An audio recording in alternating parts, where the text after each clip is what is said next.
Welcome, pool fans viewing in from around the world to the 23rd Annual Derby City Classic. We having fun yet, folks? We have seen some amazing pools so far. This is the Diamond Bigfoot 10-ball challenge. Why Bigfoot? Well, we're playing on a beautiful diamond 5 by 10-foot table, 25% larger than a tournament 9-foot table. And we got 16 of the greatest players on the planet. Single elimination action, and we are in round one. Let's get to it. This next matchup features two great champions. First up, he is a China Open champion, U.S. Open 10-ball champion, and the 2020 Derby City 9-ball champion. Sponsored by Vann Corteza from Davao City, Philippines, the Slayer. Make some noise for Vann Corteza. His opponent is a 5-time U.S. Open champion, 2-time World Masters champion, and 15-time member of Team USA. Sponsored by Accu-Stats and Rasan from Sioux Falls, South Dakota, USA. Let's hear it for the South Dakota kid, Shane Van Boening. Our referee is Mr. Steve McDonald. We're lagging for the break, and right now we're going to turn it into the guys in the Accu-Stats booth. The Bigfoot 10-foot table can be soul-crushing and requires phenomenal skills to compete at world-class levels. Both of our players have previously proven up to the challenge multiple times. Shane Van Boening has won this event twice, and Vann has always finished high in this event. Welcome, pool fans. I'm Mark Wilson, and here with me is Double J, Jeremy. Jeremy, give us your opening thoughts here. Yeah, well, we talked about Vann earlier, that he's always a steady customer in this 10-foot challenge, and just kind of always steady no matter when and where he plays. And Shane speaks for himself. I was thinking about it earlier as anything. I know there's the World 9-ball, but that's about it that's ever really denied him as far as when there's a big stage and a big field, and this 10-foot challenge is definitely one of those. I'm curious to see how Shane starts off. I think this is his first real event of the year since the Moscone had a couple exhibitions and whatnot. But we all know he likes his fishing and whatnot. So we'll see how he starts off. If he starts off with like a, relatively routine shot to start to get going, or maybe a routine rack, that may help, or it may not affect him at all. He may just have to come with the toughest shot on earth to start. So we'll see. I'm interested to see how he starts. Now, Vann, I think he's just a steady guy and probably isn't coming to this tournament not prepared. Open hand bridge, you're not going to see much of that. He came over the top of the one just a touch, and this is that shot I was talking about. Now, difficult out it looks like, but Shane's going to step to the table with a very doable 1-ball. He's going to have to kind of get the cue ball where it's at now, huh, Mark? That's like a pretty nice place to cut the 2 and be able to pull the cue ball. Our break speed was exactly 19 miles per hour, so the balls that seem to be going in between the 18.2 and 18.7 speed. The last set, Shaw steady at that pace and was making multiple balls with control and getting position. Well, I'm interested to see. He looked at the side rail. It's hard to get to the side rail, it looks like to me. I really like where the cue ball's at now-ish. Oh, and this is what I was talking about. A little bit of a touchy shot, I guess, with the inside, but something you would figure Shane's gonna knock in 99 out of 100. So play the 2 up long here, huh, Mark? Yeah, that plays the easiest. He doesn't have to do much, and then your cue ball's going forward down towards the 3-ball next. Everything else requires quite a bit of work. Yeah, and this is touchy, meaning he could get to where he's going into the 8 or the 7. He'd like to go between them, I guess, or I think that's doable. I don't think he can go between the 7-9, but I do think he can maybe get between the 7-8. He's got to kind of pure it, though. You know what I mean? Yes, you can't stagger this into the pocket because your cue ball will be so dramatically affected approaching that first cushion. I think he's going to stay away from all of it and just drift the cue ball over to the right side of the table and take the long cut on the 3. With the table so open down by the 4, now he's rolling. At first, he looked like he was going to stun over, you know, just above the 6 and take the cut shot on the 3. I think I like that shot. Only reason I say that is coming down the table where the 4's at, it's really open, right? So you can afford to cut the 3 and let the cue ball run a little bit. Does he have to go rail first? That's our question. Looks like he does. Yeah, he's a favorite. This is the plus of that shot is if you don't connect, you're going to get separation every single time. And he may have gotten a partial snooker because if Shane can't get to the right side of this 3 ball, his right side, this shot becomes pretty difficult. If he can get to the right side, though, he's got a lot of options. I think he can get to the right side. He got down on the ball pretty quick.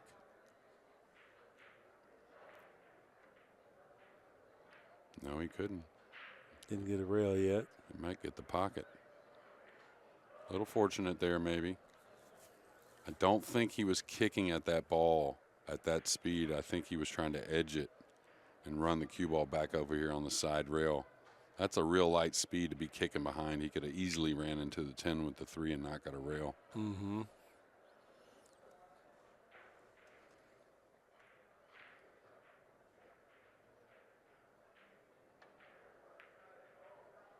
So that's a nice hit.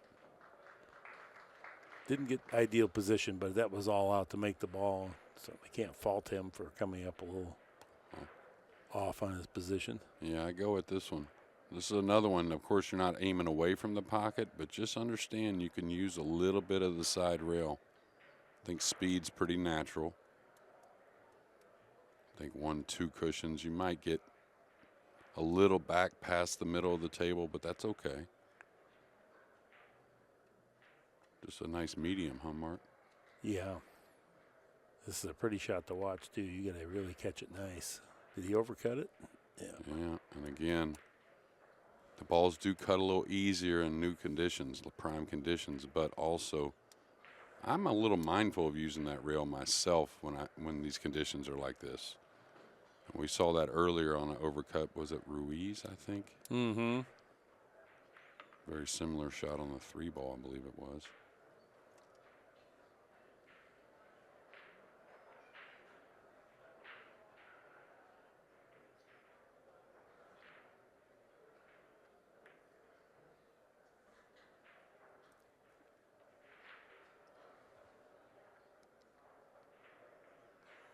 You know, it wasn't long ago that Shane got some 10-foot action at the International.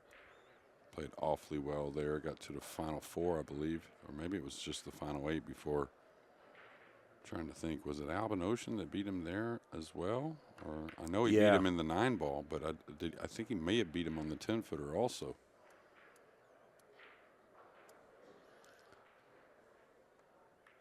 Oh. Mm-hmm. So a few early ones for Shane that he'd like to have back.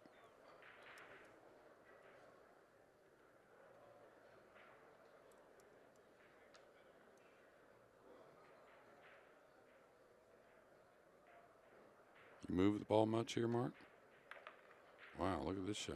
This is going to land a little funny here. Put a lot into that, catching it really thick. I thought he may just kind of cut it thinly and kind of just drift the cue ball up into that position a little higher. Now he's got to kind of ease this in. He can't afford to come across the table, I don't think. Oh, he's overcut it. This has been an interesting opening rack because we've had, this is our 4th match of the day. We've never had a rack that played like this thus far, where there was just so many unforced errors. Well, I was thinking about the match prior to the start, and it is the first day of the Derby. You know, guys know it's going to be a long process, the entire 9 days. They've already played some bank matches. I'm just wondering, I was curious if any fatigue just might be a little bit there for these, you know, later rounds. Mm-hmm. Yeah, I mean, yesterday was travel day, and then here we are in action and probably played multiple matches. The other part of it is that they very seldom get to play on a 10-foot table. It's not like that's an everyday occurrence. Yeah, and just like, you know, that fatigue, that'll wear off as the adrenaline gets going a little bit for these guys. They are athletes, so they'll let that take over. And along with that, they kind of shake off and kind of forget they're on a 10-foot. As far as the maybe fear side of it or uncomfortable kind of side of things, because they are amazing. They don't get slowed down that much.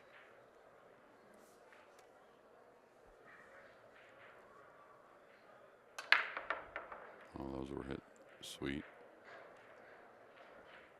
Real square hit. He ramped up the power. That'll be in the 23-mile-an-hour range, I would imagine.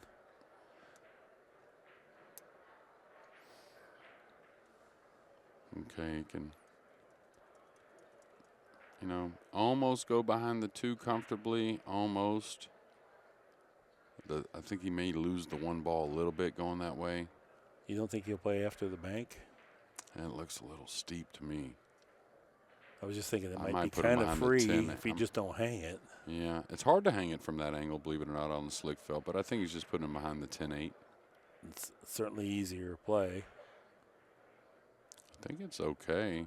You have 2 balls there. See, this is the first shot I saw, but the good thing about this one is you got to ignore the 2. I think just use the 3 and the 6. Just cut the 1 and go straight across behind the 3 and use the 3 and the 6. This is a little safer, though. And I don't think he should worry. The middle of the end rail gets the snooker for sure with the 10 and the 8 the way they are. Yeah, he's going to be a little light of the middle of the end rail. So, but I think if he just plays the rock, the 1 moves a little more, and there's really hard to miss the snooker. And now Levan's going to try and put him up underneath the 2, I believe.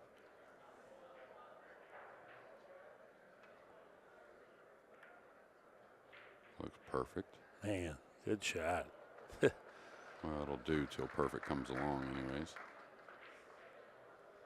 Yeah, from that range, and then to have that type of control where you wedge that up behind the 2, that's a good shot. Now watch this, and this is solely for trying to kick into congestion like we talk about. He could kick to the other short rail and easily hit this 1, but this does a lot more. A lot of, you know, you leave a little tougher overall.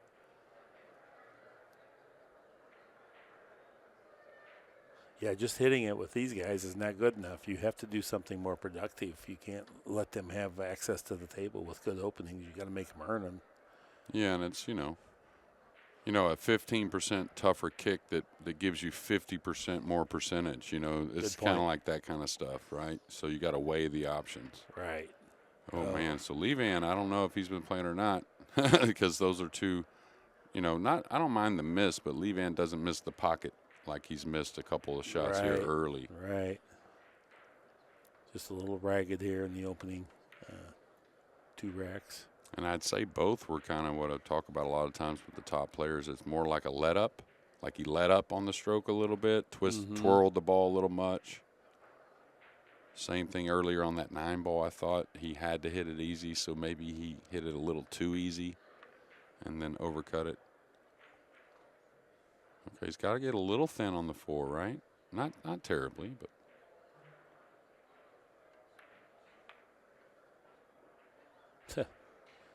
You got it pretty thin here. Yeah, the 9's covering up the scratch, though. So if you feel good about just pinching the ball and going towards the 9 on the good side, of course, with the 7 hanging, really hard to have too many problems. So this is a shot you have to get down, slowly bringing this across. He put a little more into it. He was comfortable beating the 9. But if you're not comfortable beating the 9, you kind of slow draw that across. On a slick table, it's like just a shot you have to have.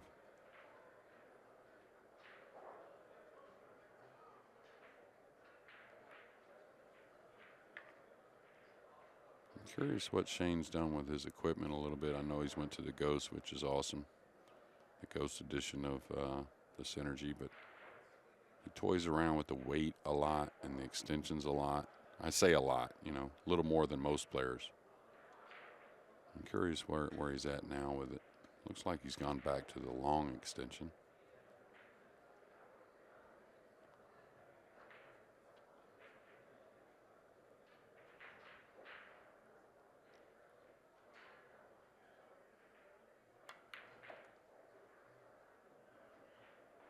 Yeah, this is going to be okay because he's close to it, Mark, but it could have got a little funny.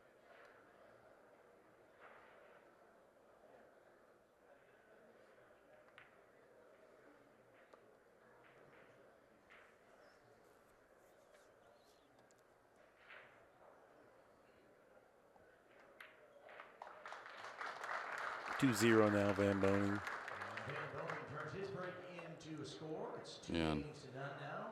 You know, Shane's not one to forget his mistakes too easily, but when you make a couple behind him and he gets to knock a few balls in, might make it a little easier. Mm-hmm. Right, because it can quickly conspire. It's a 10-foot table, and if you lose your confidence even just a whisker, that's all it takes on this table. And Levan definitely is like tentative, and to some degree Shane too. Neither player looks nearly as prepared as the other 6 players that we've seen on this table today. Yeah, and I'll tell you another thing that a slick table will do sometimes, you know, with the newer felt, it'll make you kind of guide the shot a little bit sometimes, knowing you have a friendly pocket to an extent, right? So, but you're better off even more so, not saying drive the ball in, but just stay pure with the stroke. It opens it up even more. Be hard for these guys to miss, and really, like I was talking about earlier, miss kind of badly on a couple shots for Levan. Well, this is the start he needs. And the 4-5 is pretty ugly, but he may be able to get on a kiss shot if he can get to the bottom rail. Maybe bump the 4 up the side rail, take a little bit of a shot on the 4. We'll see. So you got to ease this in here. Just take the cut on the 3. Thought he's looking at going into the corner 2 cushions and back out to the center with inside spin, but it's one or the other. You're either going away from it or you're coming back into it. The coming back into it plays a little more difficult, but gets you closer. Doesn't hurt your confidence any, and that was an interesting approach. Yeah. It's going to be great. Well, if he can get to that bottom rail, I mean, he actually can break him out from here. He can hit right before the side on this slick table here with some left English and slide down into these balls. I don't think he wants to do that. No, but I'm saying it's doable. He needs to get to the end rail otherwise. And that 6 ball is right on his lane. Yeah, going between and actually the 9. If he beats the 6, he could catch the 9 and really not have much. Oh, good shot. How sweet was Good that? shot. Good speed. Boy, he had to create an angle there. Yeah. Now he's right on that billiard line, so he's just going to nick the 4. 4 will come forward a little bit. If you don't like it, he could play a monster safety right here, I'll tell you that, if he doesn't like it. Yeah, he definitely likes it, though. I think so. And then the 4's not, he's got to hit this slowly, though, to make the 5. So he could end up a little on top of the 4. Well, you can also go with Rail inside first? spin, and rail first works too. Yeah, and this is because rail first, it gets you separation between the cue ball and the. Yeah, and I think it might be the easiest way to make the kiss shot, to be honest with you. Otherwise, he's got to go with some nice inside spin, soft. Right. So he's looking. Looks like he's vacillated. He's unsure. Yeah, this is touchy. I'm looking right on the line, like it's a little goofy. Like you could easily miss this, I think. Or get on top of him. All right, separation. I think he deserved that little bump there, though. Yeah, that was not a bad. No, that was wasn't like part of pure the luck. shot. Yeah, that wasn't like pure luck or anything. That was always part of the shot.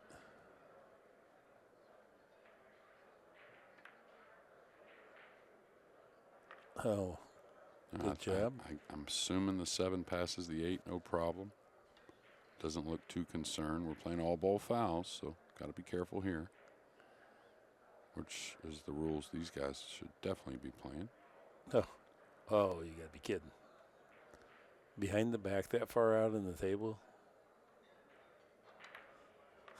No problem. I haven't been that limber in about 45 years. Yeah, I don't think I've ever shot that one. Well, that wasn't even along the rail. I've shot it along the rail. I've never shot without in the middle of the table that way. Yeah, side spin, draw, all that. Okay, just got to pay attention, that's all. Okay, good speed. And one thing that Levan maybe doesn't get talked about enough is how great his cue ball is when he's in stroke or, been playing. His cue ball's excellent. Chooses a lot of natural paths. Nice little 5-6 inch bump off the rail. Little choice here if you want to check it a little bit, or if you want to maybe put a quarter tip of right. You can go a quarter tip of left, quarter tip of right, either way. He went with a little more of the follow-through stroke. Tell you, the diamond cue ball and the Dermot ball seems to be playing great here. Yeah, that's really haven't seen many weird reactions or anything like that. Okay, and Vann Vann Corteza gets on the board here.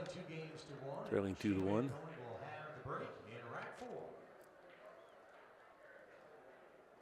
Yeah, we've got round 2 of the bank division just getting off here at 9 o'clock. Play a couple rounds of that tonight. That'll continue on into first probably half the day tomorrow. Then from there, though, it seems to really start moving along. Didn't get to hear how many players they had, but it's usually up close to 400. Yeah, plus maybe.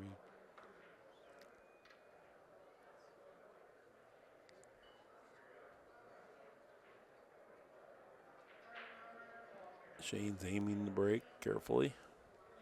Didn't give his speed last time. Let's see if we get it this time. Nice. Didn't hit him quite as good. Hit him pretty good, though. Look at this. Like, that's how deep the one is. But, yeah, you know, he's a little on the protecting side. He broke from the right. Nothing wrong with hitting. You know, when you hit him as well as he does, too, it's a fooler a little bit because, oh, yeah, 21.84 on that break speed. But when, you know, he's not as much off as the cue ball looked like. Now, somebody that doesn't break as much as him, you know, like put as much into it with the, you know, whatever you want to call it, power, whatever, however you want to label it. And they have the same kind of arcing cue ball. Well, they missed the one a lot more than he did. He's just off a shade whenever it acts like that. So, gorgeous shot there. Yeah. And instantly he seems pretty well into the match. And I was told he's playing with a 12.5 millimeter. That's what I prefer as well.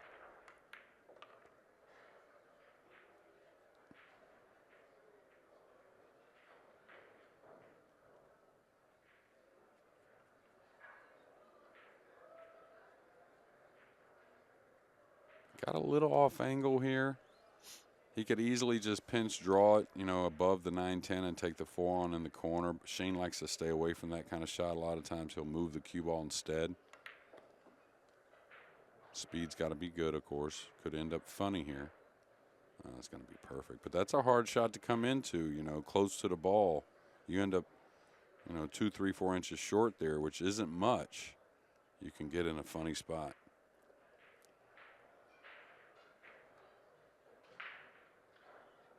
Shane's more of a player that plays with a little less angle overall and uses a little more stun or force off the ball to move into position.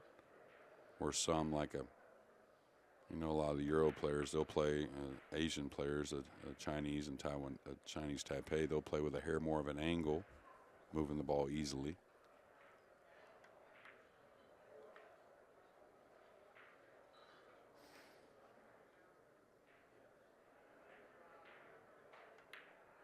You got like Filler. Filler's a little more like Shane, probably. Stays a little more on the stun side of the shots. You got guys like a Jason Shaw who does them both, right? Mm-hmm. He extends his lead now 3-1. As we head into rack 5, Vann Corteza will have the break. Well, that was Van Boning's first break and run of the match.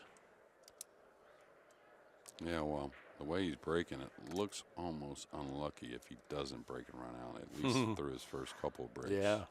His first break, he certainly could have gotten a doable shot. He was just a few inches away from the one. The one's near the corner, just the cue ball got kissed back underneath it. Didn't leave me anything offensive. A lot of pressure in the alternate break. You know you can only win one game at a time without your opponent coming to the table. So spots like this, even though it's early, there's a lot on there for you know, Corteza to win this game right here, not to get down 4-1. Open hand, pockets the one. The two's coming around to the center of the table. Hit those pretty hard. Looked like it'd be over 20 miles an hour. I think so.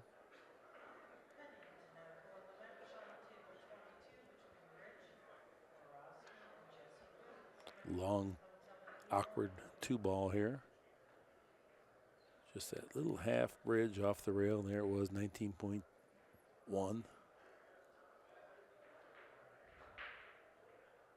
Tough shot. Pretty. Yeah, and the 4 passes. The 5's a little covered up. So it'll be interesting to see where he can get to cut the 5 in the side possibly. Now the good thing is the 6 is kind of in a good spot to maybe run a couple rails for position off that 5, but it's got to work because if he falls straight, the 7's across the table. So a lot of little things in this rack. Okay, he's going to get a little straight here, so fell underneath it decent.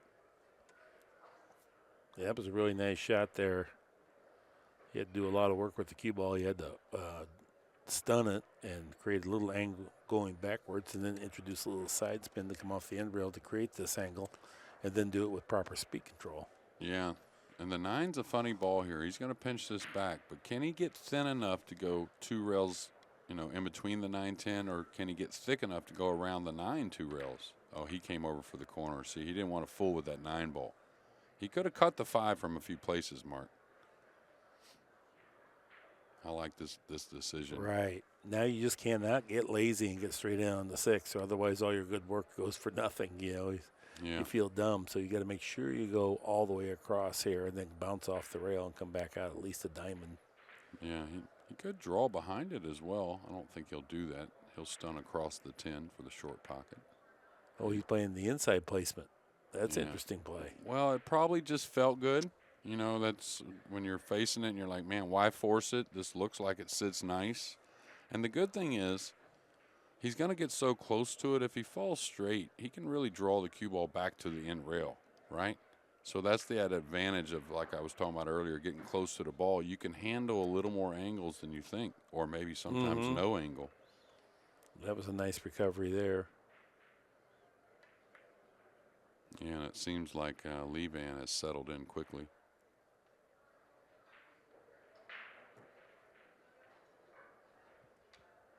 Shows you how much he loves this tournament, because Vann doesn't make it over for all the events anymore. I mean, he never was a guy that I'd say was here a full season in the U.S., but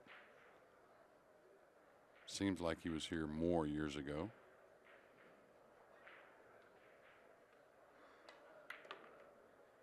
Yeah, it might not be that easy to be here. Right. Durations of time that you want to be sometimes. Absolutely. Pretty classy break and run out here. Yeah, keeping the heat on. Corteza answers with a break and run of his own. Vann got his name, Vann, from the famous American actor Vann Cliff. His family liked him, so when Vann was born, that was the name they anointed him with. There you go.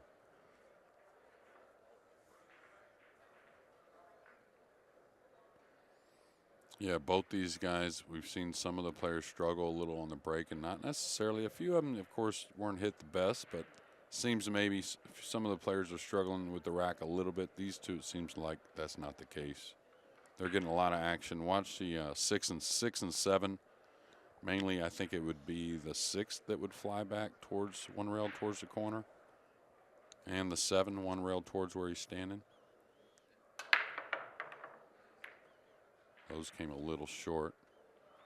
That cue ball must have got kissed. That was weird. It bounced all the way back to the head string and then leaping forward to the end rail and back up.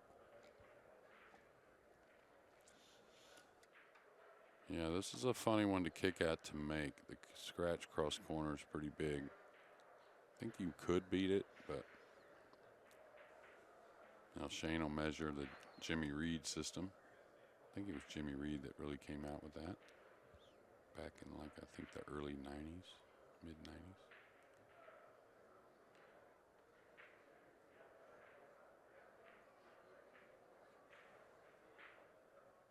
Now, if he wants to load it up with spin, he can kind of make the ball kind of deflect a little off the 1 and probably beat the scratch. Maybe the 1 goes into the 2 ball a little bit or something like that. If he wants to play something that may be a little containing, I think that's it's difficult. I think the scratch is huge. So I think he may go all out here, Mark.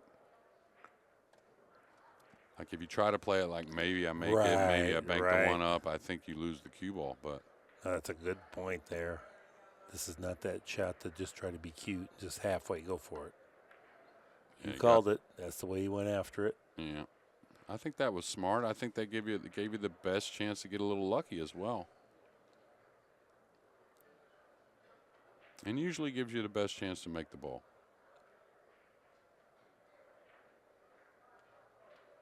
Okay, not the easiest and cleanest route to go by the 6 with the cue ball.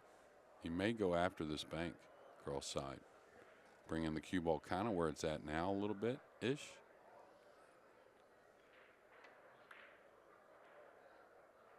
All right, caught the 2, which is not something he would, didn't think might not happen.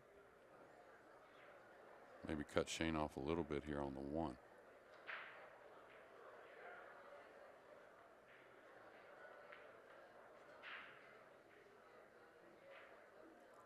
Probably curve your ball here unless he wants to jump it with his full cue. Cannot use a jump cue here. He massayed that one. He's left this a little thin. There's a big 6 ball there if he can get it past the side, which I think is difficult, Mark. And a 3 ball isn't making it easy to maybe just lay up somewhere and take a shot on the 2. You may have to threaten hitting between the 8 and the side pocket with the cue ball. Oh, he's hitting high ball. He might go after the 10 here. He's going 3 rails. Can he get there with 3 rails? Oh, no. Yeah, I just didn't see that being easy to do anyways. I guess maybe he can cut the 2 in or play a safety maybe. Put the 2 up behind the 8 maybe. Use the 7 a little bit. 2 should, yeah. 8 should slow the 2 ball down a little bit. You're not going to murder it anyways, but. Looks like with that angle, you can use the 6 ball for the cue ball too. Yeah, I don't know if it gets all the way up there. Maybe it does. I want to make sure I don't lose it here. Now the 3's really helping you also. If you do decide to go all the way up behind the 6. And he was trying to get all the way up there. Is he going to give up a gap? Oh, nicely done. I think he gave up a little gap. Maybe across corner. And that's why I don't know if I would have gone all the way up behind the 6. You know what I'm saying? Yeah. The 7 was a pretty big ball with the 8 being there to help you out. Oh, he's giving up the cut. Excuse me. He's hitting a high ball. He's definitely cutting this in. Squeezed it home. Nothing easy here, Mark. No, not at all. He may have a sliver of the pocket going by the 9, but it's not much. No, that bite's so tough. Yeah, where do you go? Do you overcut the 3 to the rail above the 9 and run the cue ball 2 rails behind the 6 maybe? No, that's tough from there too. It is. I That's guess you're just going to drift him behind the 9 here and bank the 3 up. You could lose the 3 easily. Oh, he's playing it as mild as he can. Good decision. Oh, Even if he sells out a shot here, it's super tough to get on that 4. yeah, and he's going to cut the 3 underneath the 8 and try and use the 7, I would think. And Jeremy's saying except for safety rather than offense. Looks like it lays pretty natural. Fairly natural. You could go the other way if you're confident moving the 3 that much. I try to move the 3 as little as possible and move the cue ball a little more here, I think. Yeah, like this. And watch how they kind of settle at the same time, Mark. That's the feeling you want to get almost always when you're splitting those balls going side rail, especially from distance when you got to roll it. Just feel like the balls are kind of, settling at the same time. When that's the speed control you usually find. That was a nice shot from that range. Yeah. Little favorite to hit it for sure. 6 or 7 out of 10. Yeah. Commentator jinx.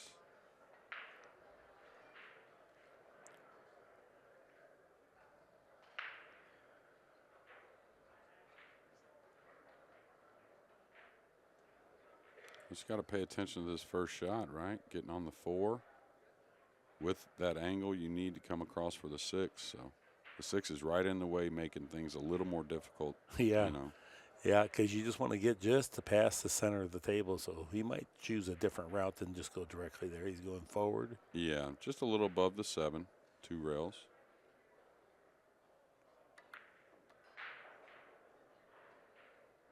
Perfect. And just mildly come into position. That way you're always keeping that angle. Now he only wants to get to the center of the table. He doesn't need to get all the way across, so that makes this shot play a little easier. Yeah. Although it looks like he's going past the center here, the way he's queuing up. I wouldn't want to get too thin on the 6 because I can hold my ball pretty well for the 7. You know, but this is fine. He could have maybe afforded another 6 or 7 inches, but the main thing on those shots, really, I mean, of course, you're never wanting to miss them. But really, that's also a little time to work on your stroke a little bit in my mind. Like, I do that in the match. Like, if I'm looking at, like, the 4-ball, right? Mm-hmm. I want to feel good, clean timing. You know, I understand that it makes sense that, hey, first things first, get it down. But, you know, a good stroke is what's going to win matches in the tournament for me. Yeah. You know, so not just pocketing that 4-ball at the moment, right? So I use those type of shots to feel good about my stroke. You know, I'm not putting hardly any English on the ball. You know, I shouldn't worry about missing it, right? Yeah, it's something to feel good about. No, sometimes you make balls and you know you miss-hit the pocket. It doesn't embolden your confidence at all. You know you didn't hit it right. You just got away with it. Yeah. And sometimes, I ain't gonna lie, whenever I miss the pocket but I know the stroke was good, I feel pretty good about it because the ball still goes in, right? My stroke saved me a little bit in that regard. But, yeah, if you get to kind of steering it a little bit, that's the one you want to stay away from. Mm-hmm. And you'll make some balls because of the margin of error, but you know you're not hitting them. Right. Where's that going to take you? And it's taking Levan now to 3-3. And after 6 racks, things are all knotted up at 3. Steve McDonald now refereeing this match. Very qualified. First lead in rack 7.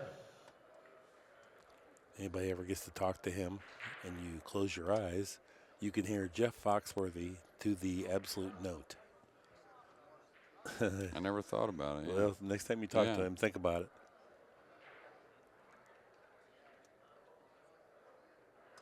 Pretty packed house here for day 1, late match. Of course, SVB's playing, and he brings them in, that's for sure. And Levan does this as well, but nobody probably in this arena like Shane. And everybody loves the 10-foot table. It's not just me that loves it, but yeah, any serious pool fan. A friend of mine back home just recently purchased one. Just purchased a new house, and he just purchased a 10-foot diamond.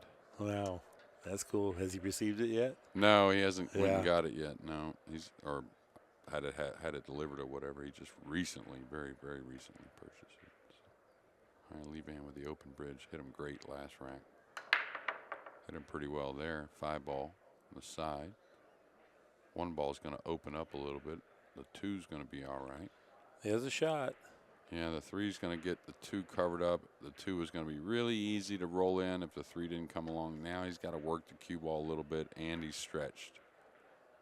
Yeah, and it's all ball fouls, and you got to have the right speed with the right hit. Well, the good thing for him is a couple things. He's got a pretty big area beyond the 3, putting a little bit of left English on this 1. So he can get a little thin on the 2 and handle it. He can go into the 4 to hold the cue ball if he needs off the 2. So he's got to, I don't catch 2 rails here. I just float this in with a little left. I don't think 2 rails up and down is the shot. Looks like you're forcing it a little bit if you try to go up and down. So, he may need a full tip of left English. We'll see. Not much, though. Oh, he's hit it thin. He's hit it thin. And I see that a lot when they need to go to the extension and the extra weight when they don't play with it normally. You're putting more mass on the left side of the ball. Yeah. And it's no no coincidence to me that it deflected more than you anticipated, because I didn't really see a quiver in the stroke, really. I didn't see like a bad delivery or anything. No, it was a reasonably good stroke. Mm-hmm. But I think you're right. I think that point, that extra weight now squirts the cue ball a little bit more than you're anticipating or accustomed to. Yeah. But yes, I see it with the players that don't play with it, and they go to it for those types of shots and adding that spin. And the math makes sense in it too. You put more weight on the left side of the ball, it's going to go to the right a little bit more. All right, touchy little shot because he may have to move the 4 a bit. Oh, no, he went by it. Super nice stroke right there. He made that look easy. That was not easy to come off that tangent line, kind of holding it and with some spin.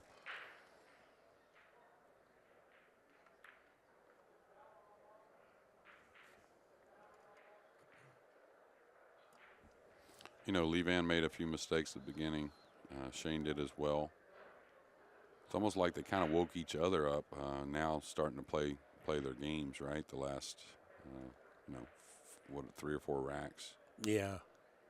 Yeah, and you hate to be ever critical of anybody. One, that's tough, and then you're on a 10-foot table that you're unfamiliar with, too, which makes it way tougher. And yet, these guys are right back playing their game. Yeah, 2 rails to the center here. Just he's checking to see what he can reach, of course. That's even more important than the angle a lot of times on this table. He's going to get the angle he needs to come across to the backside of the 8. He just wants to make sure he's not stretched too much. Now Shane, a nice 6'1", probably, something like that. That looks comfortable. Yeah, pretty good. Oh, he might have awkward reach. Yeah, it went probably 6 or 8 inches further than he thought. Good thing he's attacking with the stroke, so should be all right.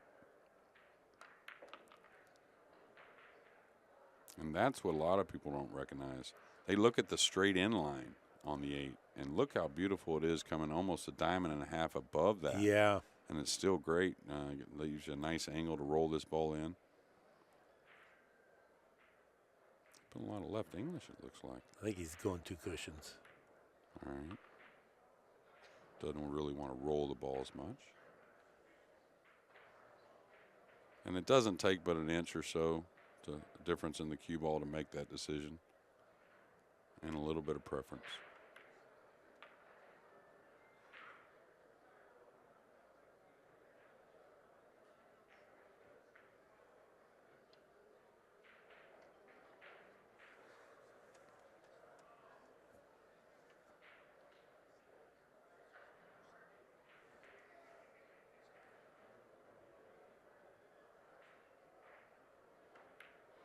And 4-3 is our score now. Van Boening in front.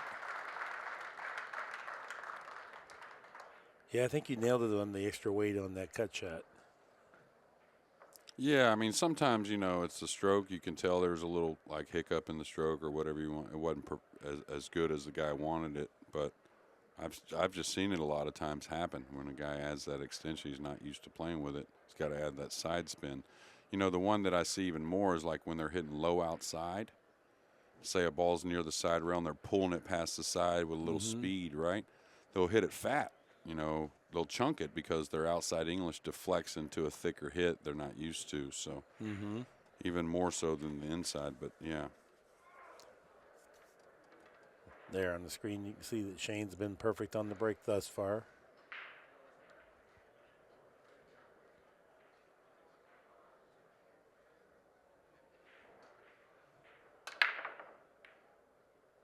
He's got the speed on the 7. He's made the 1. A little unlucky there, even though they are trying to put it down there. Now he's got a very difficult rollout. Taking a little off there at 21.39 break speed.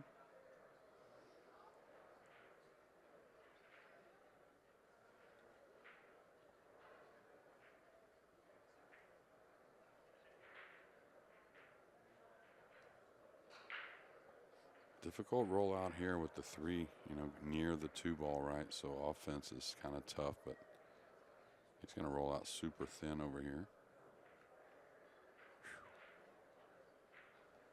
Man.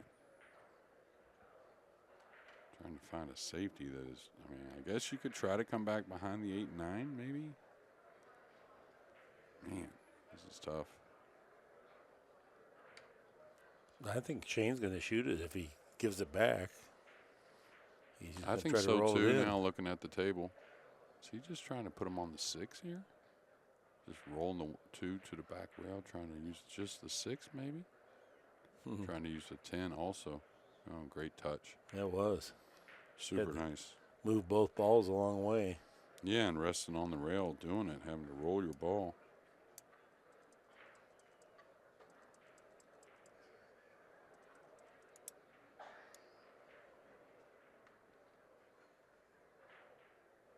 Well, he's cut Shane off this back rail. Shane could maybe curve to get there, but man, he's trying to get up behind it. He's got to hit it easy enough to curve it enough to get it to grab. Is it going to get a rail maybe? Is it asking too much? I like this 2 rails either way, whichever side he likes. Looks like he might be going 1. Oh, no, he went 2. This is going to give up a shot to the right-hander here, Lee Vann. Lefty would have a little trouble here, but not the righty.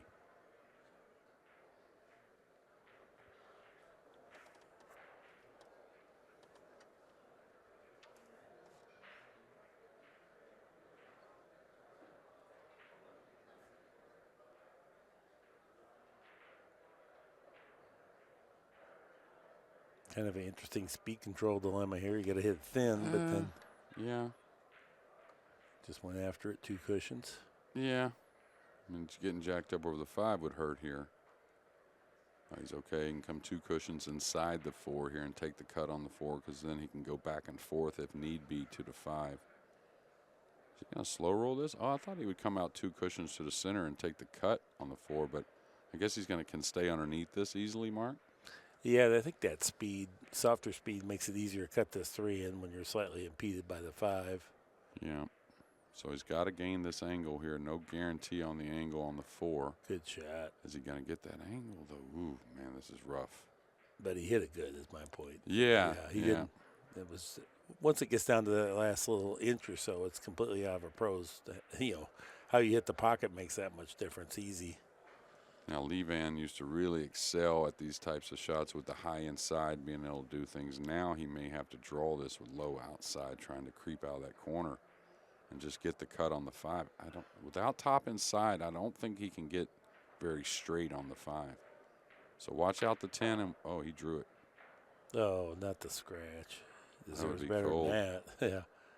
Wow, he got too much on it. That's okay. He didn't deserve the scratch. He hit a good ball there. Yeah, and Lee Vann will fool you because he'll aim higher on the cue ball and then come down on it like he did there.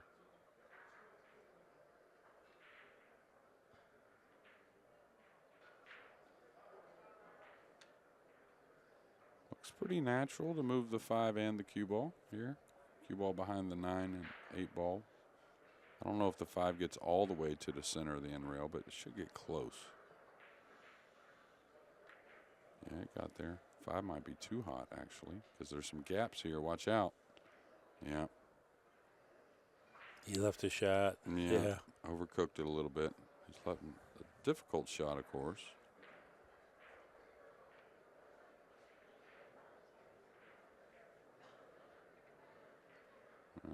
Playing well, you stay nice and thick on this. When you're struggling a little bit, the overcut very easily to happen, because you do need to put a little bit into the cue ball. You ain't got to kill it.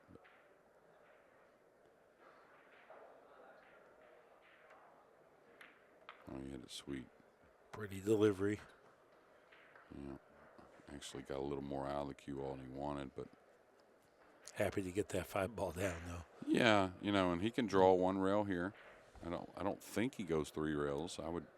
He's cueing high. So speed control important here. He could draw this 1 rail and speed's not as hard, right? Now he's got to really capture the speed. And it looks like he's done just fine. That should, I was going to say that should get a little clap. Yeah, it was probably about a 16-foot shot to get perfect speed here to be straight in so he could roll ahead and have the nice angle to come down for the 10.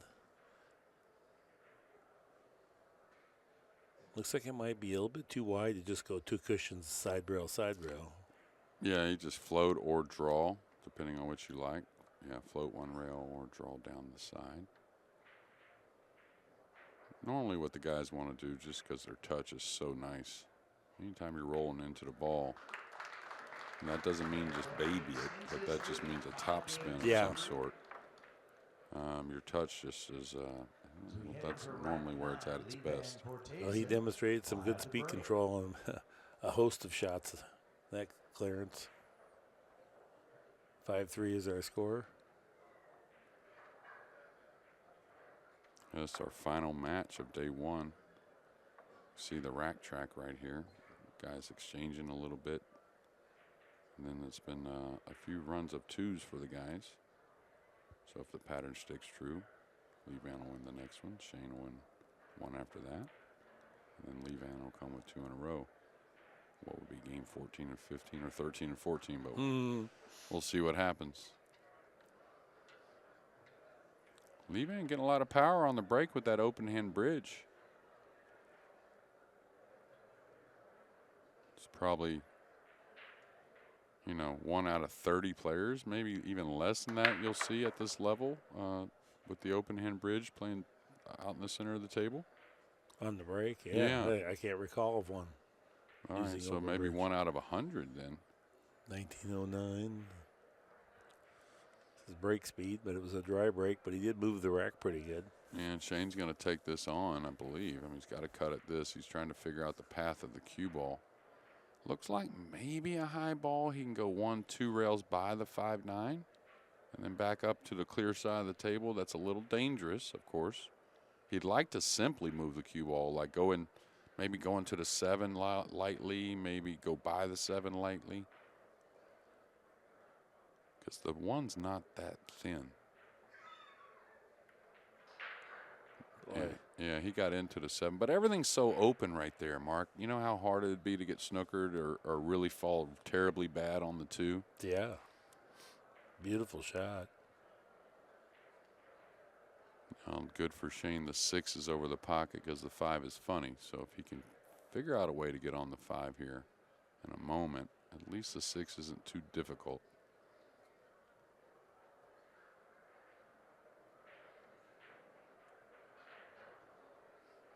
Yeah, I like holding above the 3, coming 2 rails above the 4, and then swinging the cue ball 2 rails off the 4 towards the 9-5, the short side. I think that's a playable route. Yeah, just stay above it a little bit. You want to be able to go by the 10. So probably the first diamond maybe past the side here. Yeah, I think you got to hit this with some pace to avoid the 10 here. It's a little bit flat. Yeah. He's going to get a little stretched and a little thinner than he wanted. He wanted to pull the ball by the 8, I think, 2 rails. So now we'll see what does he want to go 3 rails where he's standing by the 10? That would be an interesting shot coming off the 3rd rail right at the 9 with the cue ball. Like a high with a hair of left English. Don't know if he can not hit the 8, though. It's real close. Big game here in this match at 5-3.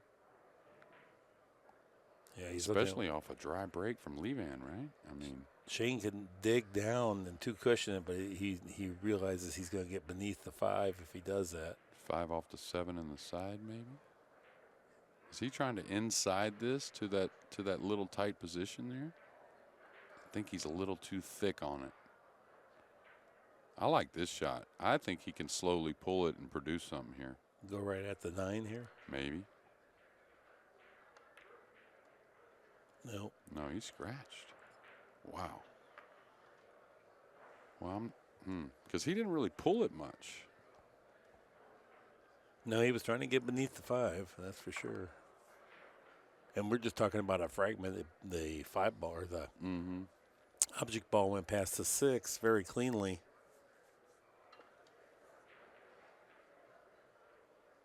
That solves everything for Lee Vann as he puts the cue ball over here for a wide open side pocket shot. Yeah, and the 7's over the side, so don't have to go crazy getting on the 6. 8's very playable. 9 near the 10.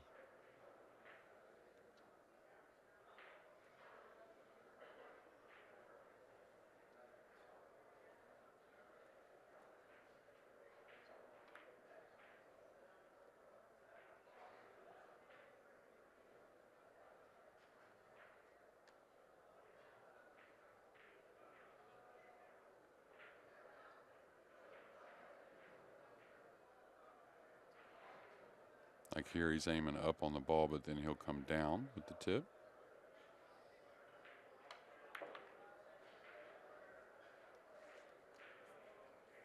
Should be okay. He's got to kind of hold the ball there, but good thing is that, again, the 9's very playable off the 8, so.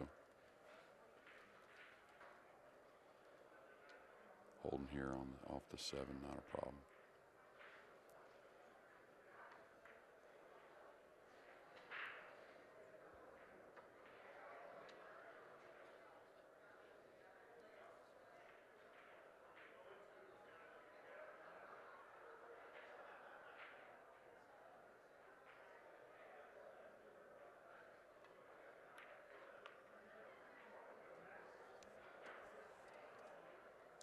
Smoothly struck.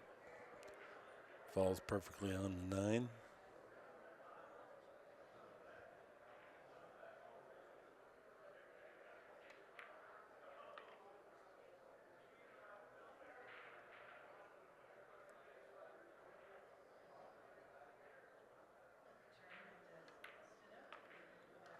And SVB will break here in game number 10. Still up a game at 5-4. Huge game there, I thought, though. Yeah, Shane hates losing the way he did by going to the drink. He'd rather not got in position and maybe been able to try, or at least go down missing rather than scratching. 5-4. Hard to fault him now. That's only just a whisker of difference for finding the pocket or maybe landing properly. Yeah, and you can see those TPAs at 868 for Shane, 796 for Lee Vann. Lee Vann had a dry break right there, but you know, had some mistakes early, but he's really shorted up, so that'll continue to climb that rating, along with Shane's most likely. Now it's amazing with his break. It seems like when he gets one of the balls working, like many of them work, and sometimes when none of them work, you know, when they're all a little high or off a little bit. Now those broke a little different, but still nice. Man, he's getting a lot of action and near the 1 a lot of times, but not coming away with the most offensive shots. A break demon, 22.4, is that what it was? Yep, the Break Demon is a new speed app, and it's pretty cool because it can be used on a host of tables.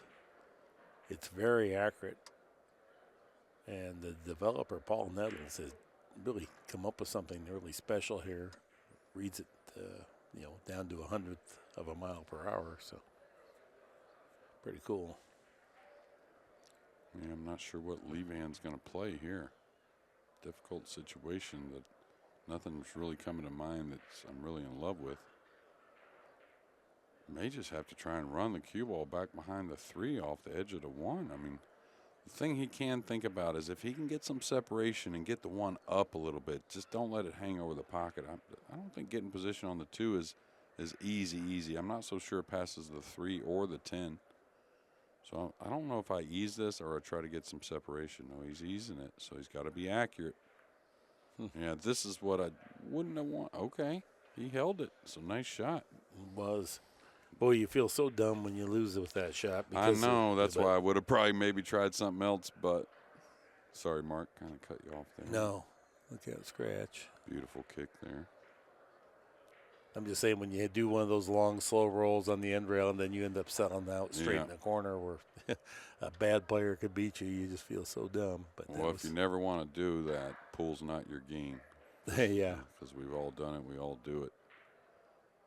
It's just a fine line, right? Between what looks genius and what looks great shot there. Good speed. Oh, perfect. He cut off this bottom rail, too, I believe. That's going to make this kick super hard. He can go around it maybe, but being elevated, kicking over the top of the 3 doesn't look like anything for me. I'd rather come up the table with the cue ball.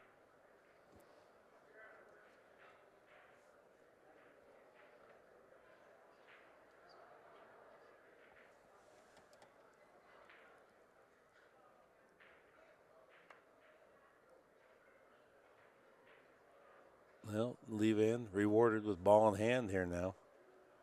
From that great safe to play.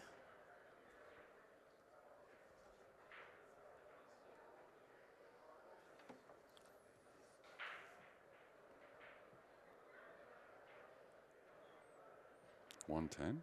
Is he really? He's No. not really looking at that. Is he? No. He's not that desperate. No, it's just a 2 playing from underneath it a little bit.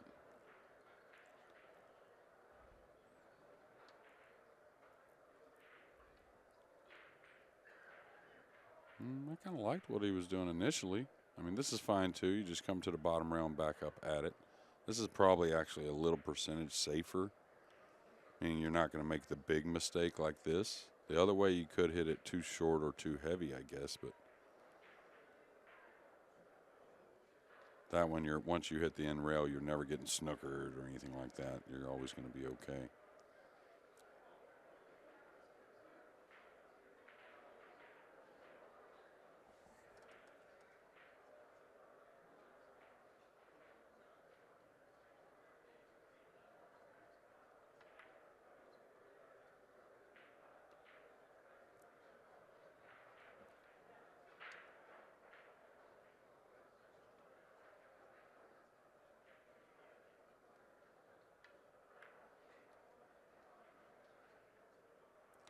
Get a little on the funny side of this. Yep. He's straight enough. He can go forward and cut the 7. He's all right. If he goes another 2-3 inches and lands on the rail, though, this becomes pretty, awkward quickly.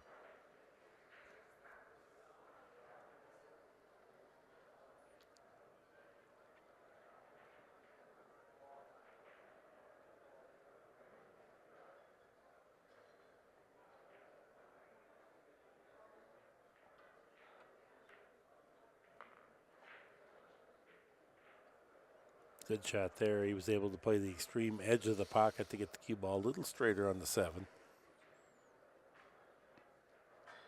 Yeah, and I think he can hold it to where, maybe he does catch the 3rd rail here with the cue ball. And if you do, you just make sure you're getting a little bounce. That way, if you get a little straightish, you can work the cue ball. I don't think he really has to hit the 3rd rail. Oh, he's going to for sure. Okay, and he made sure he got plenty off that end rail. So now he's got to maybe put a touch of inside here.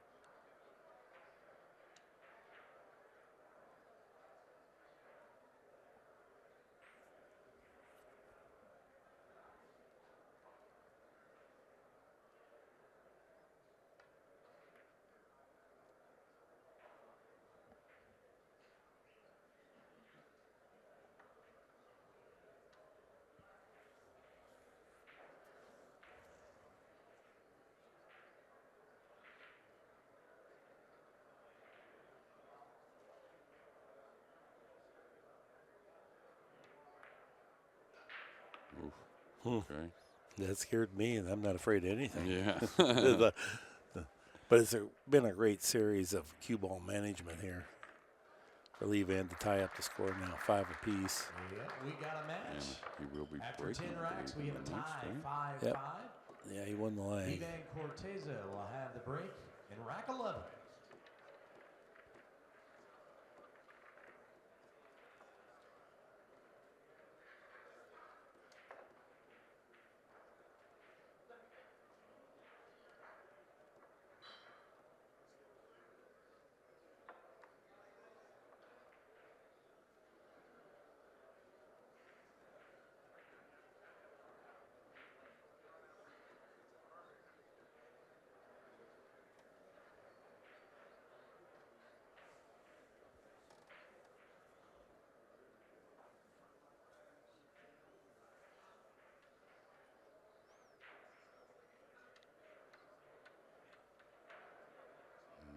Change the break,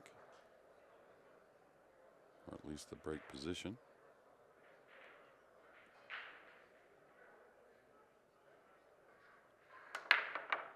Those were hit great. 1 ball tracking, that's down. The 2's got a nice kiss, but I don't know if the cue ball got covered up by the 7, and now the 2's gotten covered up by the 3. 4's hanging over the side, 5 and the 6 are near. Really going to be about this 2-3 situation. Who gets to capitalize on that first, it looks like. Yeah, he's got to be really, got to be, can't leave an easy one here for Shane. So you'd like to roll out with some distance here, but easily could get it back as well. Yeah, I think Shane's going to end up shooting. I think he's going to push out for a 2-rail kick and send the 2-ball, lightly into the 3 and get the cue ball separated there. But Shane's going to take it if he does that. Yeah, I don't know if he'll roll out to the kick, but ooh, he may have now on accident. He's going to be hating this. He's going to get ball in hand here, most likely. He could kick 2 rails by the 9 and try to catch the 3rd rail and land on top of the 2. He was trying to pocket the 4, but when you don't make sure, funny things happen sometimes, Mark. Now I think that's the only kick he has is 2 rails, to the right side of the 9. Catching the 3rd rail, on the long rail, just dropping on top of the 2 here. Right, it's the only natural angle. You can go side rail, but boy, there's so much judgment involved in that it's, like you said, it's not even worth considering. Now, would he tie the 5-6 up here maybe instead? That wouldn't be a bad move, and just get ball in hand and then play on. But yeah. Well, yeah, that looks like he's going to do. Oh, he's okay. Didn't do it all that great. Well, yeah, pretty good. Decent. Yeah. Shane's got to get really nice position, play a, looks like is a 5-6 combo, but he's first got to take care of this 3-ball and 2-ball situation, which should be a safety.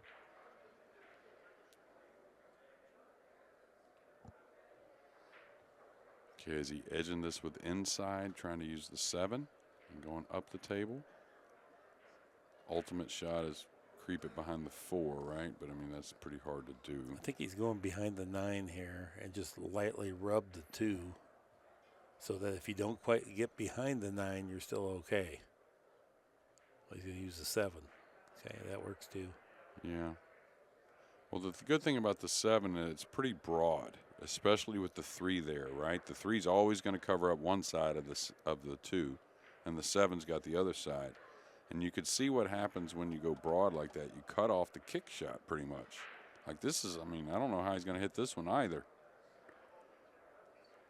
Curving his ball, going for the make.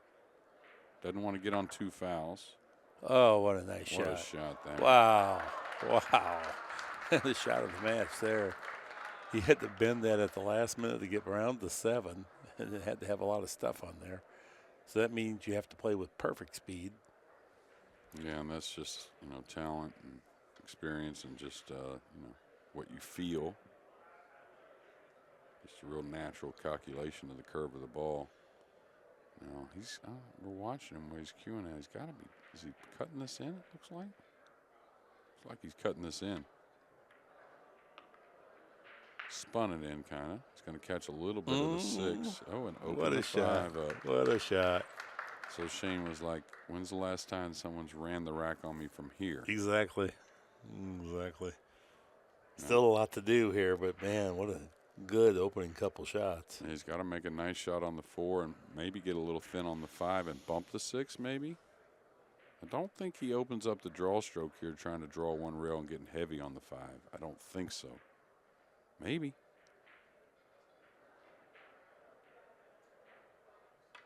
Yeah, he drew it. He's wanting to not have to bump the 6. Great job. He's got that position, too. Wow. Is he saying he wants the bridge? Or? I'm not sure. Oh.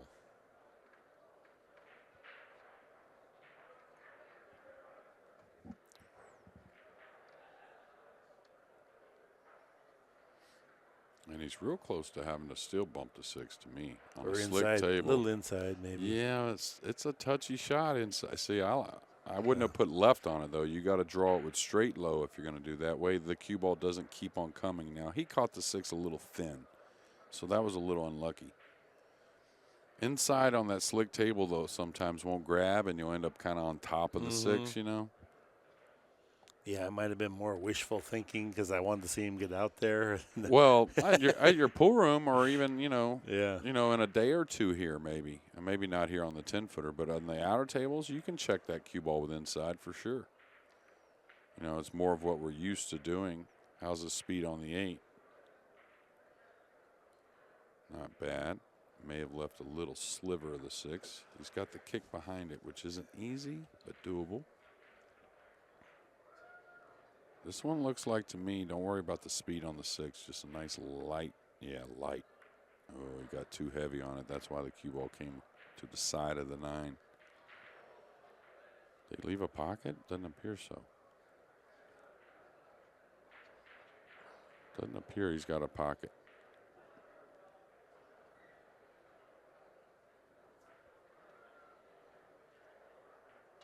May squeeze by the 8, but it's tight. Definitely doesn't go by the 7.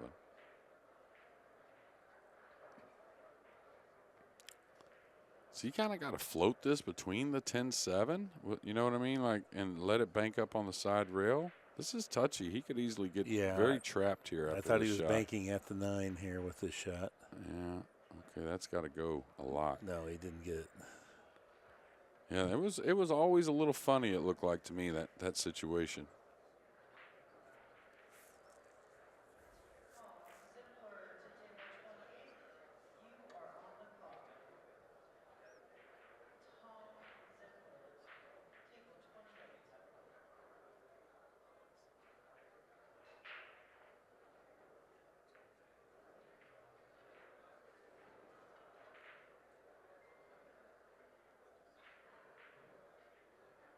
All right, a little disregard of the cue ball here, I think.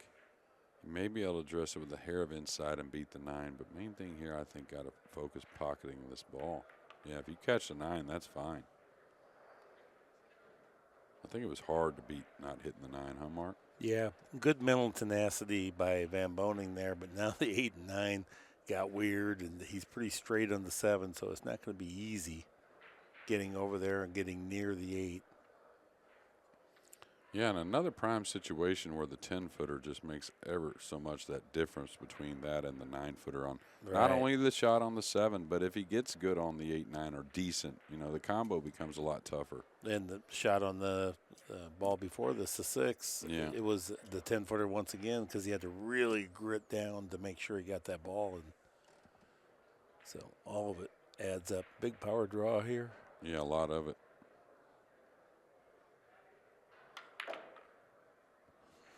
Hit a little high with the tip position. That's why you didn't really see it zing. Just came up a hair with it. And that's one thing I commend Shane with usually is his tip is usually hitting where he wants. Boy, this is rough. Yeah, shot maker shot though, and you know, that's one thing Shane definitely has. He's definitely a shot maker. And no matter how good you are, this is very missable. Yeah. If you hit it well, you get a lot of movement on the 8. Yeah, he overcut it. He didn't even come close. Yeah, he's going to get a nice roll here. Moved all 3 balls there a few times. That face expresses what's going on there. Yeah.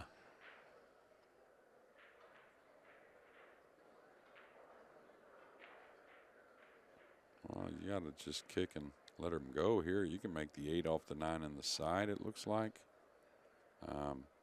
You could scratch right off the 8 in the side as well if you hit it firm. I like hitting it firm myself here. I like getting my roll. Oh, you might just cut it in the side. Wow. He's going to end up froze on the end rail here, though. Still glad to be at the table. Absolutely. Let's see another one, Lee Vann. Oh, I don't know what to do here. Well, you can bank it one rail to somewhat to the back rail. You could bank it one rail to where the cue ball's at now. It's not a kiss if you want to put a hair right English. Right. You're not going to get a snooker. But if we can get the overhead real quick. So Jeremy's talking about just bank the 9, back down table here, and let the cue ball, even if you bump into the 10 ball. And the other part, if we could get it one more time. Yeah, we got it. Yeah, the telestrator. You could play the 9 mildly like that and run the cue ball off this side of it back down table. Yeah. So couple options. I kind of like the second one better, running the cue ball a little better. Now, the only problem with that is it gives you a little more option for your opponent to play safe on you behind the 10 on the next shot, but he might be going for it here. He's trying to get a little separation that way as well. I don't know if he's going to leave a shot. Maybe a partial pocket here. Oh, no, he's got a full pocket. He does, okay. He's golden here. So I don't believe Shane's lost the lead in this match yet. He's got a chance to take another one here.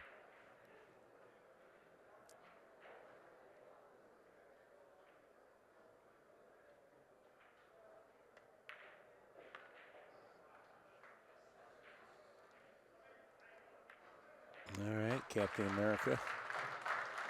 6-5 in front. Van Boening keeps his lead. Can't really fault Lee Vann for going after that shot, even though it didn't really come close. But he didn't want to lose playing a phony safety and have Shane, make a nice shot and win the game. He wanted to go down shooting himself and try to hope that you can get a backdoor safety. That definitely happens 20% of the time. So. Well, and I like him shooting at it myself. I mean, makes that close to 50% of the time, I bet, that 9-ball. I mean, he doesn't make it like 1 out of 10 or anything like that. Right. So, and, he was inches away from not really leaving Shane a whole lot. He knew the cue ball was coming down to the, opposite end of the table. So, all right, watch the break. Watch the 8-ball back underneath one rail. That's the ball he makes a lot. Oh, it was tracking. 2 kissed it. Again, he's made multiple balls very near the object ball, but not a great offensive shot. He could go for the bank here since he's made the 1, 3, and 4, and he's got the 5, Oh, yeah. Well, I think he will play the bank for that reason. Yeah, I think so. You can hold your ball. The ball will spread nicely on the new felt. Just give it time. Don't overhit it too much. Yeah, I think he goes here. I mean, you're supposed to go here. I even like attacking with it, like cueing downward and playing short side on the 5 myself. You could roll it. The only thing about the rolling it is you don't make the bank quite as often. I'd say probably 15% less at least. But the cue ball, it's much easier to play the rolling ball hit than cueing downward here, too, for gauging the bank. Yeah. Yeah, but a lot of the bank players like to elevate and throw this towards the side a lot of times, Yeah. And just hold short side. I mean, it's about as safe as rolling it and bringing the cue ball back to where it's at now. Yeah, I think if you roll it, I think you're going to be into the 5-ball for sure, if maybe not by quite a bit. He's ducking. He's running the rock. Well, he didn't like any of it. Too, yeah. Yeah, he didn't want anything to do with any of it. Oh, that's light. I think, anyways. No. Well, it's close. Yeah, it's a little light. So now, if the bank does go, if the 7's not in the way, does Lee Vann attack? I think so. Lee Vann's an aggressive player like all the greats.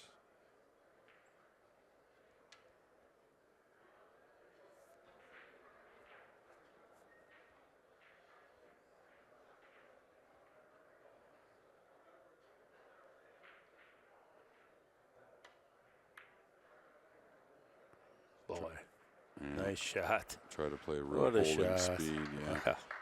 Yeah, he's been the highlight reel for the most part in this match, even though he trails 6-5. Yeah, this is no cupcake. He's gotten on top of this, and this is some stretch, even with the bridge.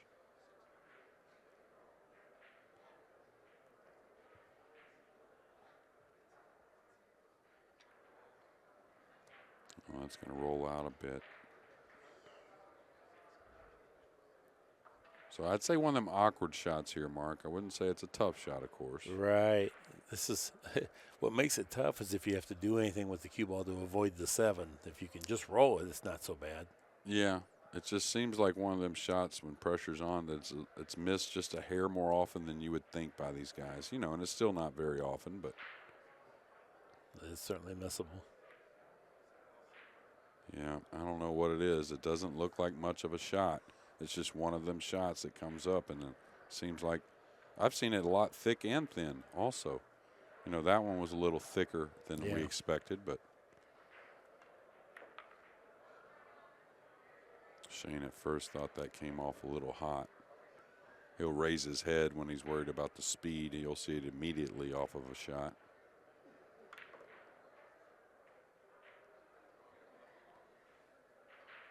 Don't want to get too thin here.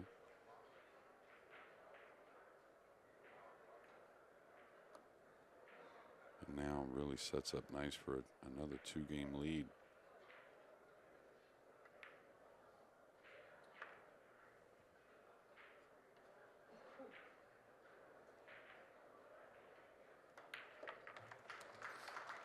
Van Boening extends his lead now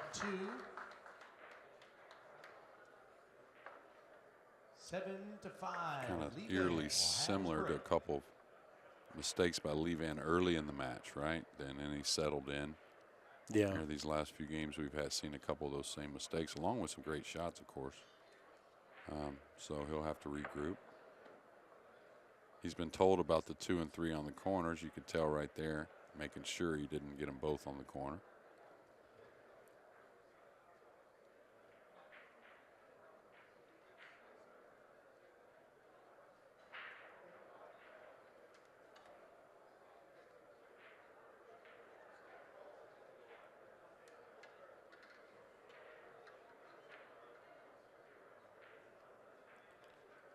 He's been just about as consistent as Shane is putting that one in that upper corner, making it or putting it over that pocket. And there's tracking again. He's going to make it. The 2's not going to agree totally. Big cluster on this side of the table, though, or somewhat of a cluster. Usually makes it easy to play safe. A 19.5 there. Usually makes it easy to play safe when you get this group of balls on this side, but then again, your opponent looks like he may go for this, huh? Cross corner. Looks like it. Yeah, I think he thinks he can get safe with it too. And he Boy, makes what it. a hit! Yeah, nice shot. Oh, Boy. and a little reward.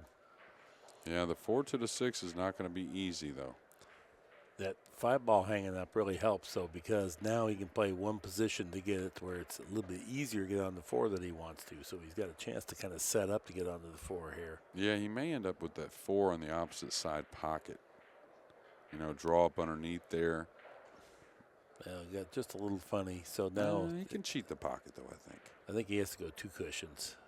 Out to the center, near the 8, you mean? He might still come, short side back over here by the 6. I mean, just fan this in and just bing, bing, come right up here by the second diamond. But Yeah. I think it's what I'm saying is it's not hanging, gripping Yeah. in the pocket. He's got to cut it a little bit. No, it is. I think he goes towards the 8 with the cue ball now because of that. He can get in trouble here. Yeah, he's gone a little far, that's way the problem. far. But I thought he would come 2 rails to that position, cut the Yeah. 3 in and go 2 rails, side rail back. And then you're going to also get that angle to shoot the 4 and go into the 6. Didn't expect that, though. Anything but this, because now he can sell out the entire game. If he lands anywhere but here, if he plays any other shot, then he can protect himself if he doesn't like where he's at.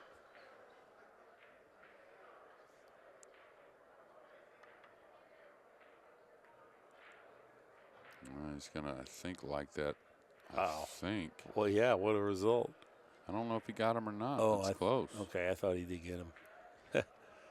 If he did, man, what a result that would be. Yeah, I think he got a piece of him at least. Whether he got all of it or not. Now, if it's just a sliver, Shane may go up in the air here. For those of us that are just tuning in, there is no break or jump cues allowed. You have to jump with your playing cue. So Looks like that's maybe, yeah, that's what he's doing. He's just barely jumping this ball. He's a favorite to make it. Big pocket coming across the spot area like that. Yeah, nice shot. beautiful shot. Pure as that went in, maybe I should try jumping that shot, even if I don't need to jump. Well, you read my mind because, sometimes, not playing these guys, but I've had, situations where I've, played guys that were lesser players, tournament format, whatever you want to call it.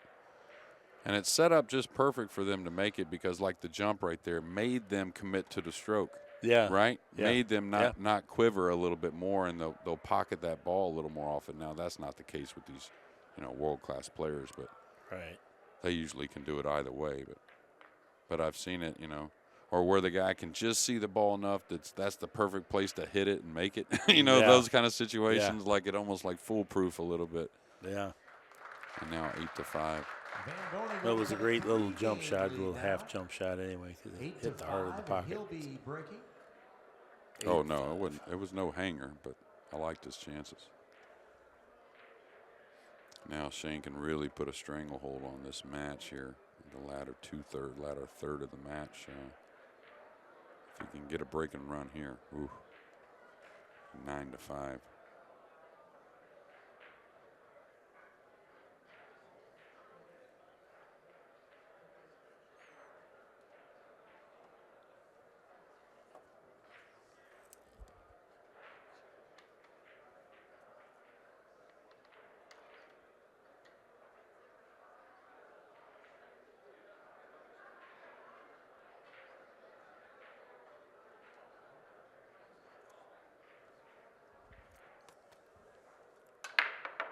I get those sweet. He's really making that ball on the side a lot. Now, is the 4 going to get in the way? This has been pretty much the entire match that he's really been just a foot away from the 1, a foot away from the 2, and has come away with not many shots. Doesn't look like he can get enough of the 1, maybe. But literally, he's been, kissed back near the ball a couple times, but if he had not been kissed, he would have had a shot. And then a lot of times, you end up 12, 15 inches away from the next ball you're shooting at. You normally end up with a little bit more opportunity. Now, if he can get a sliver of this, he'd like to try and produce without rolling out, of course. Can he double bank this enough? That's what you want to do on this shot, is double bank it to the back rail when you're running this cue ball with a little inside spin. Otherwise, you're really, really kind of rolling the dice, I think. Might be trying to bank it in. He did get the double bank. It's going to hit the 9, though, a little bit and give up a bit of a cut to Vann. That stretch cost him a little power on the cue ball there, I thought, Remark. Mm-hmm.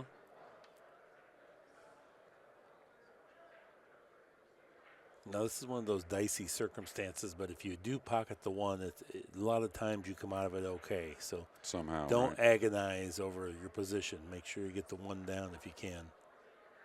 Yeah, he's going at the 8 and 5, which isn't the greatest, but I mean, what else you going to do? No, he overcut it by a mile and scratched from the weirdest of angles. Yeah, he went by the 5, yet scratched. Yeah. Ball in hand is exactly what you want here to get on this 2 ball. Makes things super easy. Just goes to the side rail. That was a pretty hard luck circumstance there. Yeah, and what happens is just like what you said. That's where that practice really comes in. It helps you mentally as well, as when you don't know that shape's going to be there, or you feel like you're a underdog to get shape, you can easily lose focus on pocketing that ball. Yeah. Now I love that choice there to the open side. Makes it easy to draw behind the 3. Carries you to the 4 nicely. And really just getting on the 5. The 7's hanging.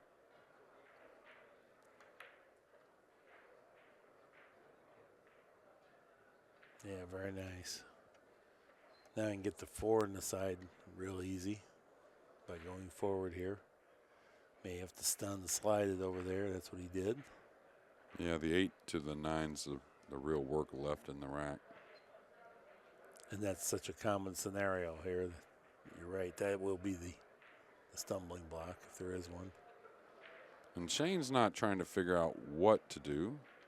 He's trying to figure out what's best to do, because people don't give him enough credit on his percentages. Of course, he's got the big break. Of course, he's one of a handful of the greatest ever, in my opinion, to come with the tough shot in the biggest moments.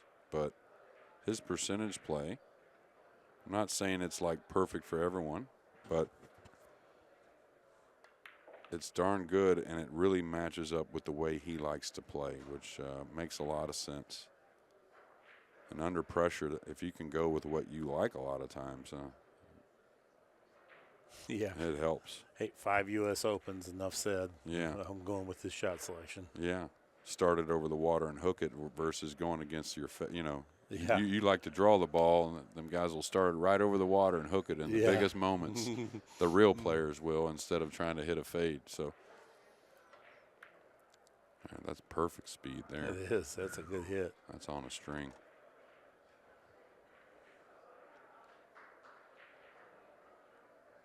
Yeah, when the cue ball goes right where you want to, that really helps you on subsequent shots too. Makes you just feel great. Yeah, and I know Shane's winning the match, but I saw it a few games ago. Much different demeanor around the table now than he did at the beginning of the match, in my opinion anyways. Definitely got more bounce, a little more yeah. confidence, you know. So.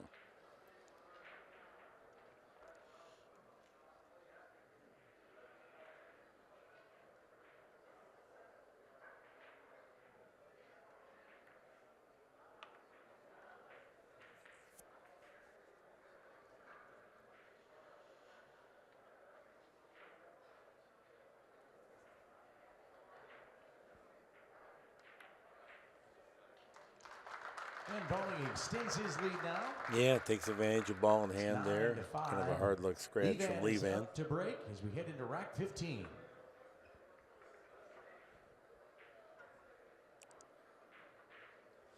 9-5, 871 for Van Boening, 780 Levan.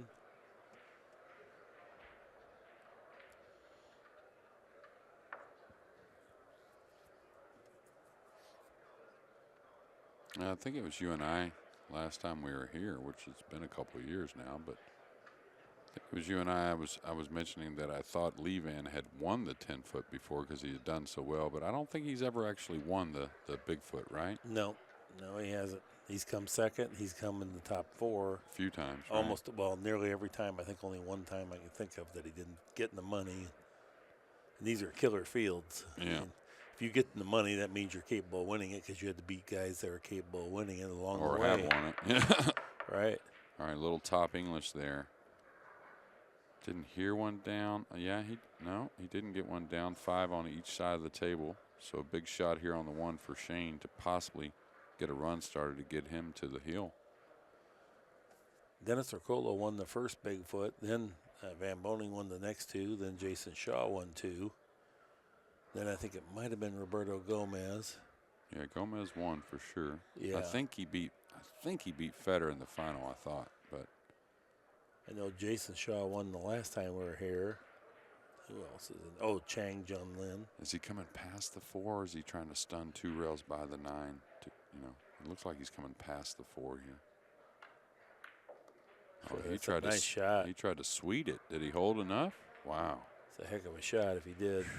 Well, that's like a version, a little harder version of that shot I was telling you earlier that you have to have on the slick table.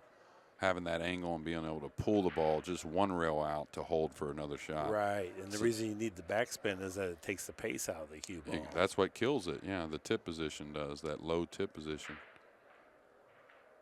But it's a hard shot under pressure, and now he did it from some 8 feet away or so. Boy. I always talk about it's not being easy from just 3 feet away or so, 4 feet away.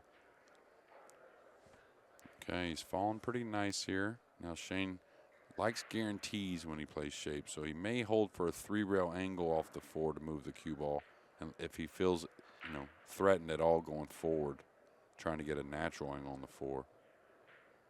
Now the other one is he could draw back and play the 4 in the same corner. I think he just holds though, Mark. Oh, he drew back for the corner. I like this. The 5 has 2 pockets as well. He's perfect, isn't he? The problem is the 6 is tight by the 7. Right.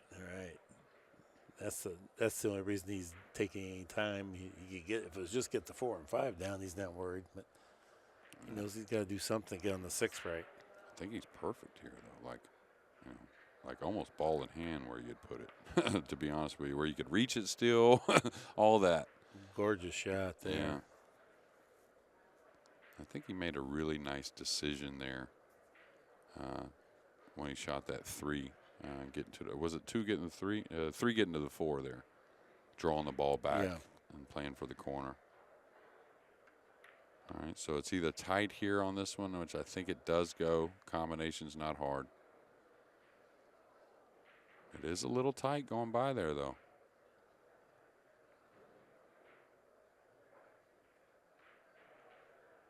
He'd love to have gotten straight where he could just stop.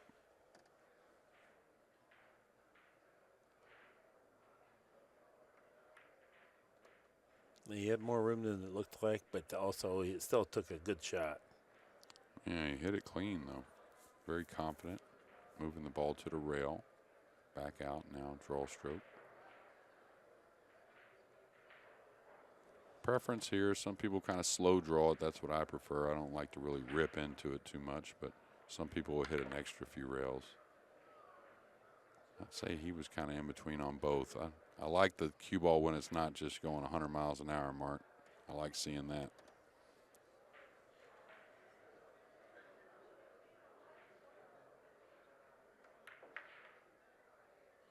Yeah, he's gotten in tune pretty quickly here. Yeah, he got a lot out of that ball by hitting that light and just perfect path. Yeah, there's something to it. I think that's really the better way to play. Really try to feel like you're always coasting into position with the cue ball.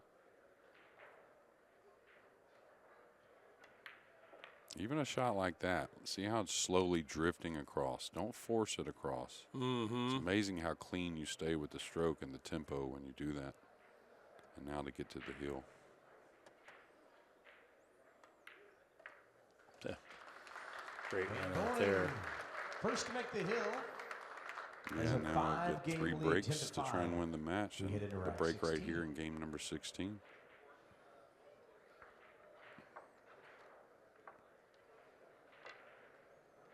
I wouldn't want to bet against the break and run here myself. I don't know why. It's kind of he's kind of broke the balls awesome the entire match. Yeah. It seems like, and not come away with many offensive shots, even though he's dressed up next to the 1 or the 2. It seems like many times.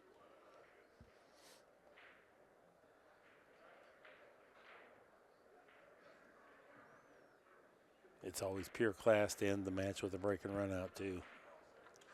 I always encourage that with all my players that I coach. To really be thinking about that, because if you don't, when the opportunity crops up, you're not quite as prepared. Where if you say, hey, we always break and run out. You know that, right? No, I'm just telling you, it's amazing how much more often you do it. It's kind of a psychosomatic type of effect. I'll tell you, if he can get this down and this with a little confidence, right, with a break and run, which, what an awful kiss on the cue ball. He's still going to get, oh, man. The one failed as well. It looked like it was going to hang. So he took a little off there, so we're not going to get that break and run. It doesn't appear so anyways. If he had a shot at the 2, I think he'd be shooting at it, but I think the 6 is in the way. But what I was going to get at is,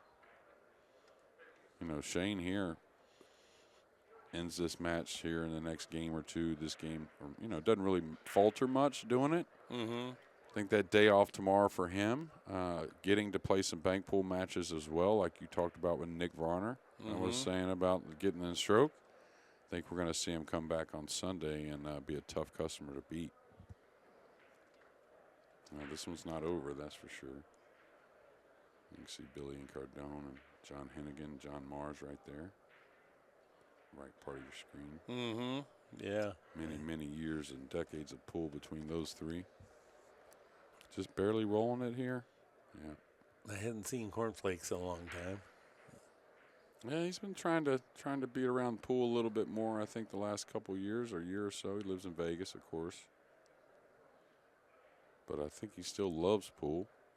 Just, hasn't really been in stroke in some time, right? Oh, that's got to go. Oh, a friendly kiss on the 7 there from the 2, or else that was probably selling out a pretty doable shot. And now a very funny shot at first glance anyways, Mark. Anything you like? I'm not in love with anything at first glance, that's for sure. Offense is tough. Defense is tough. Yeah, where do you go defensively? I mean, you'd like to say, oh, let me just clip it and go somewhere, but it doesn't appear anything's that great. This is one of those shots you can lose with, but you can't win with. Yeah. The best you can do is leave a routine kick. Yeah, just still, I'm going to learn something here. Okay, watch out, cue ball. Now this is going to work, I think. Well, it came out a little bit. Yeah, he was totally playing the cue ball there.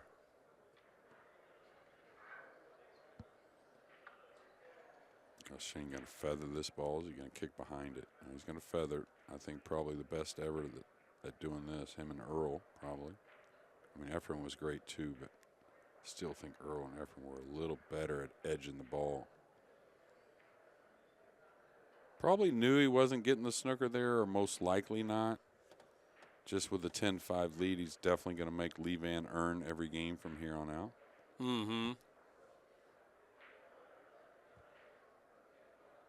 this one a little more doable. Is he coming behind the 5 here? That was a tough route, I thought. I thought that brought the 5 right in play, that route right there. Yeah, I thought with the 4 being there, that was a very small path to get through. And not saying that that wasn't the shot, because I was still searching for other options, Mark. Mm-hmm. And, you know, so sometimes you're forced to take on that difficult situation just because there's nothing better. But I thought with the 4 being there, that was a pretty small path. Now, the one thing is he knows the 3's tough, but he's left him in position to get there. Off the 8 here a little bit. I thought he was trying to draw. Oh, he's stunning. Wow, what a stroke. Because that was pretty straight. He's a little giddy up here. Yeah, but still, it was a pretty good effort to get that far. Oh, absolutely. We'll see if he wants to take on this cross side or if he just chips the bottom side of the 3 and comes behind the 5-10. Once he pocketed the 2, he had to warp the cue ball, and that took a ton of pace out of the cue ball. And Shane wants to bank at this cross side, but he also knows the cue ball is going to run into clutter here. Yeah, I think I like the safety here. I think behind the 5-10-6, there's just too much good there. No jump cues, right? Right. I mean, they don't have to call it, which I do like. I like the kicker being able to fluke a ball in here or there. I like that. But I think, look at this shot. Was he really playing that? I guess so. I mean, look at where the cue ball went, and it was a very forceful, committed stroke. It wasn't. He wasn't guiding anything. I love seeing the great players have it a dead roll the ball in. I love it. So sweet whenever they hit it well. Now, he could elevate and try and bring the cue ball back. I would suggest just level out, roll it in, take a little bit of a cut on the 5. Knowing Shane's game, I think he elevates. Yeah, I've seen him do both. Now, the reason why the elevation is pretty nice here also is he can slide this ball in because he's not going to cream it just because he's elevated. Yeah, what a sweet hit. See him use the rail a little bit there. Smooth. Yeah. Which offered holding the cue ball even better, being able to use the rail a little bit, right? So, yep. All right, just pinch it back here. Oh, he's going forward, so he's going to play the 6 in the opposite corner of the 5. No reason to come across it. He hit the wide side of the pocket there a little bit, and that's why his cue ball lost its pace. He had the right speed on the cue ball when he hit the thin side of the pocket. And now it's not a big deal. I think he can still easily draw one rail or even go forward if he likes. He's slightly elevated.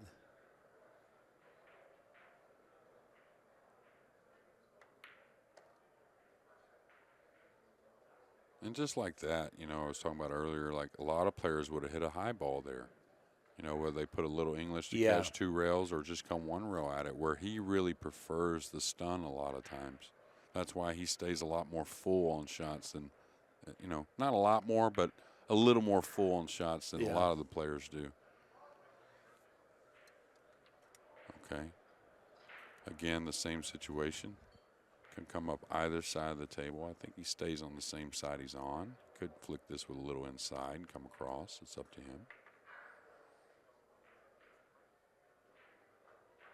And we're going to see Shane Van Boening here in a couple days playing this final 8.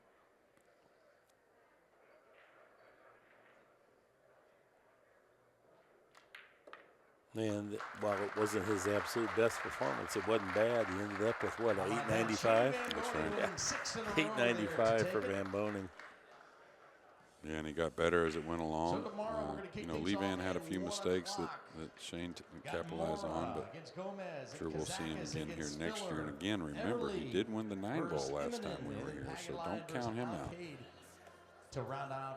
Okay, this has been World Class Pool, brought to you by Accu-Stats, the worldwide leader in billiards programming. Thank you for joining us tonight. Drive safe, and see you again soon.